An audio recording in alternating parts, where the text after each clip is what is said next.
তাকে চুল কেটে এবং জুতার মালা পরিয়ে হেনস্থা করা হয় এবং সেটা এই ঘটনার এই ঘটনার সাথে জড়িত ১ নম্বর আসামি সহ ৫ জন এজাহার নামীয় আসামিকে গ্রেপ্তার করতে সক্ষম হয়।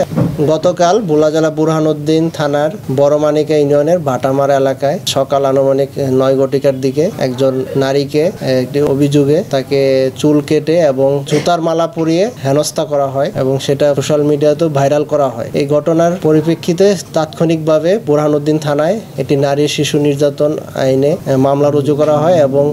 আমাদের জেলা পুলিশ সুপার স্যারের নির্দেশে বুরহানুদ্দিন থানা পুলিশের একাধিক টিম এই ঘটনার সাথে জড়িত আসামিদের গ্রেপ্তার করার জন্য অভিযান পরিচালনা করে এবং অভিযানের ফলে তারা ৫ জন এই ঘটনার সাথে জড়িত ১ নম্বর আসামি সহ ৫ জন এজাহার নামীয় আসামিকে গ্রেপ্তার করতে সক্ষম হয় এবং এই আসামিদেরকে আজকে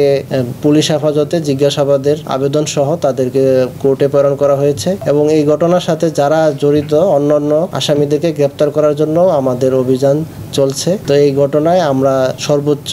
গুরুত্ব সাথে নিয়েছি এবং এটা বর্তমানে তদন্তাধীন আছে মামলায়। ধন্যবাদ।